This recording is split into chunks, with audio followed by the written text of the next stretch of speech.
Hello class 9। Physics में बेटा दूसरा चैप्टर हमें शुरू करना है। नाम उसका है force and laws of motion, ठीक है ना। Force and laws of motion हमें करना है, ठीक है ना। सी, लास्ट चैप्टर हमारा जो था उसका नाम था motion.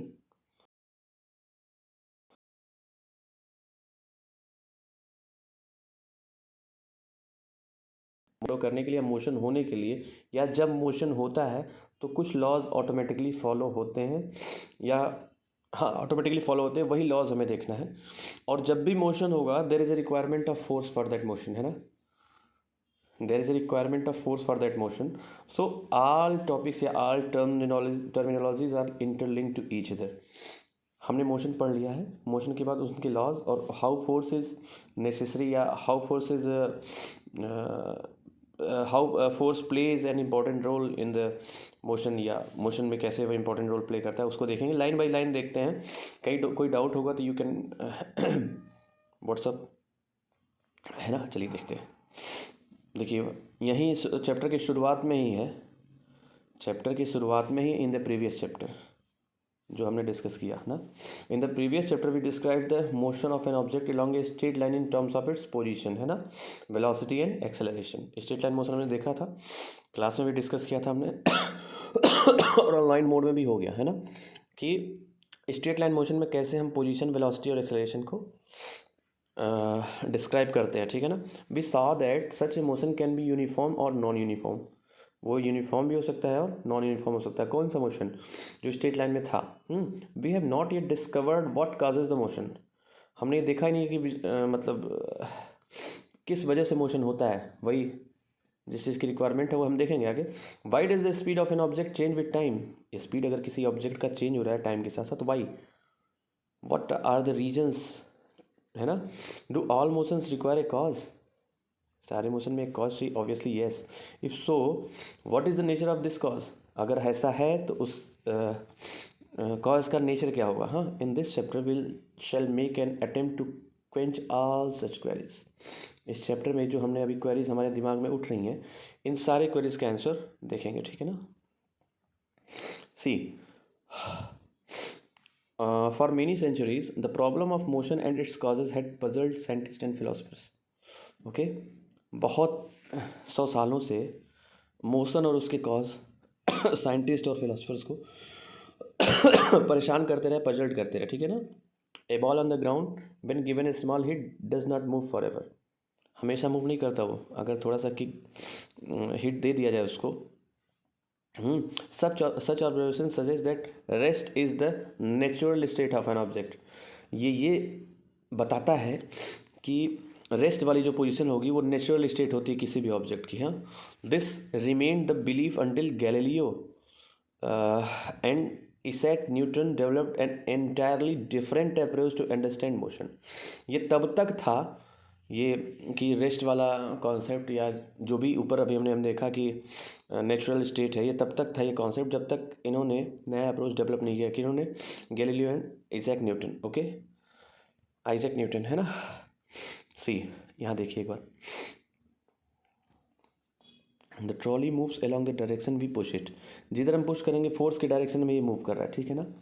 The drawer is pulled, इसको हम इधर की तरफ पुल करते हैं तो इधर आता है, मतलब मोशन उसी डायरेक्शन में होता है जिधर हम फोर्स लगाते हैं, ठीक है ना। इधर देखिए, the hockey stick hits the ball forward, आगे की तरफ, है ना। पुशिंग, पुलिंग और hitting objects change their state of motion. अगर हम पुश कर रहे हैं, पुल कर रहे हैं या हिट कर रहे हैं किसी ऑब्जेक्ट को, तो उसके स्टेट ऑफ मोशन में चेंज होगा, है ना। मोशन का जो स्टेट होगा उसमें चेंजिंग आएगी। हमने देखा कैसे, यहाँ भी देखा और ऊपर भी देखा था, पुश और पुल वाला ये भी देखा हमने, है ना। तो in our everyday life we observe that some effort is required to put a stationary object into motion or to stop a moving object. हम डेली लाइफ में ऑब्जर्व करते हैं कि अगर कोई बॉडी मोशन में है तो उसको रोकने के लिए कुछ एफर्ट रिक्वायरमेंट होती है, और अगर कोई रेस्ट में है उसको मोशन में लाना है तो भी ये किसी न किसी एफर्ट की ज़रूरत होती है। एफर्ट इज़ रिक्वायर्ड, है ना। We ordinarily experience this as a muscular effect and say that we must push or hit or pull on an object to change its state of motion. और हम इसको ordinarily क्या बोलते हैं? Muscular effect इसको कह सकते हैं हम, कि हम उस पर फोर्स लगाएंगे तो हिट या पुल या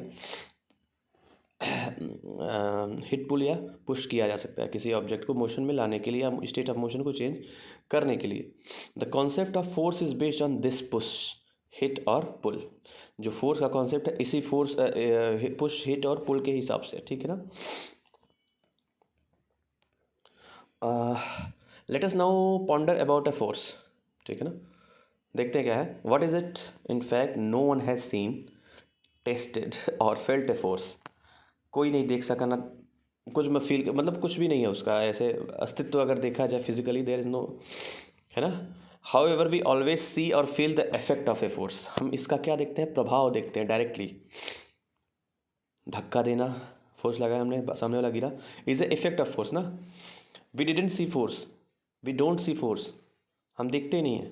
वी ओनली वॉट ऑब्जर्व या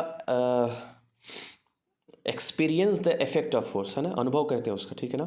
it can only be explain by describing what happens when a force is applied to an object. इसको कैसे बताया जाता है फोर्स, इस हिसाब से बताया जाता है कि उसके द्वारा प्रभाव क्या पड़ा।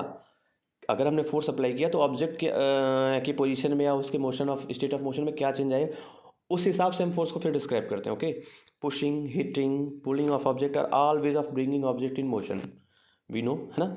दे move because we make a force act on them. ये ऐसा होता क्यों है, क्योंकि हम उस पर फोर्स लगाते हैं, या तो हिट हुआ, या तो पुश हुआ, या तो पुल हुआ, ठीक है ना। ये सारी सब क्या है, क्योंकि हम फोर्स लगाते हैं इसलिए ये चीज़ें होती हैं। ओके,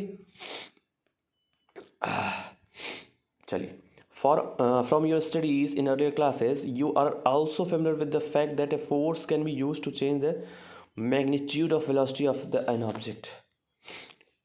अर्लियर क्लासेस में हमने पढ़ा है कि, अगर नहीं पढ़ा तो जान लो, force can be use to change the magnitude of velocity of an object. मतलब वेलोसिटी अगर मतलब पहले से ही कोई मोशन में है, like if some body is moving with a speed with a velocity of 40 kilometre per hour, consider that, हाँ। तो अगर if you have to increase that speed of velocity, तो we have to applied what force. Okay, हमें force applied कर, that is to make the object move faster और slower. Faster भी मतलब increase करना हो तो भी force is required, and if we have to decrease the speed or velocity, then also we have to what, apply the force. Okay, और to change its direction of motion, direction change करने के लिए भी हमें किस चीज़ की requirement होती है, we have to require what, sorry we require what, force. अगर डायरेक्शन में दिशा भी चेंज करना है, कोई इस डायरेक्शन में से मूव करना है, इसको इधर इधर की तरफ भेजना है, तो यहाँ से इस डायरेक्शन में फोर्स इस पर लगाना पड़ेगा, तभी तो धीरे धीरे इधर मूव कर जाएगा। बात समझ में आ रही ना। मोशन में लाना है, मोशन को रोकना है, फास्टर करना है, स्लोअर करना है, या डायरेक्शन चेंज करना है, what required, there is requirement of force. Okay, we also know that a force can change the shape and size of an object. Obviously देखो भाई कितने यूजेस हैं। अगर वेलोसिटी को इंक्रीज डिक्रीज करना है, then there is requirement of force. If we have to change the direction of a moving object, then we have to apply the force. If we have to change the shape or size of an object, we have to apply what, force. Like what, ये spring देख लो, spring ही माने इसे आप। इस तरह का spring या shocker जो लगा होता है हमारे, कई जगह शॉकर यूज होता है, गाड़ियों में भी शॉकर यूज होता है। तो अगर इस कंडीशन में ये है, दोनों तरफ ऐसे पुल करेंगे, इसको दोनों डायरेक्शन से खींचेंगे, तो ये चेंज होकर कुछ इस तरीके से हो जाएगा। अंडरस्टैंड, इस तरीके से हो जाएगा। ये हमने पुल किया है तो ये हुआ। अच्छा, नीचे वाला ऑब्जेक्ट, नीचे वाला फोर्स क्या है, ये इसको पुश कर रहे हैं। देखो ये इस तरीके से था, दोनों तरफ से पुश कर रहे हैं इसको। इस वाले में पुल था दोनों डायरेक्शन से, इधर और इधर, और इसमें दोनों डायरेक्शन से पुश है। ओके, तो this is the what, this is the type of force you can say, हाँ, पुश और पुल, या hit is also type of force. We will see in detail, हाँ, we will see in detail in this chapter. Okay, so if any doubt please ask. अच्छा, इसको बोलते क्या, A वाले को बोलते हैं spring expands on application of force. ये एक्सपेंड हो रहा है, आप देखें इसे, ये एक्सपेंड हो रहा है जब हम फोर्स अप्लाई कर रहे हैं दोनों साइड में। Okay, and the second one, a spherical rubber ball becomes what, becomes what is this यार, oblong as we apply force on it। कुछ इस तरीके से चेंजिंग आ रही है जब हम फोर्स इस पे अप्लाई कर रहे हैं, ठीक है ना। सो इन द नेक्स्ट वीडियो या next class will discuss balance और अनबैलेंस फोर्स होता क्या है, इसको करेंगे। तब तक यहाँ तक पढ़िए, एक पेज आप अच्छे से करें। Will discuss in the next video. If any doubt please ask. Thank you.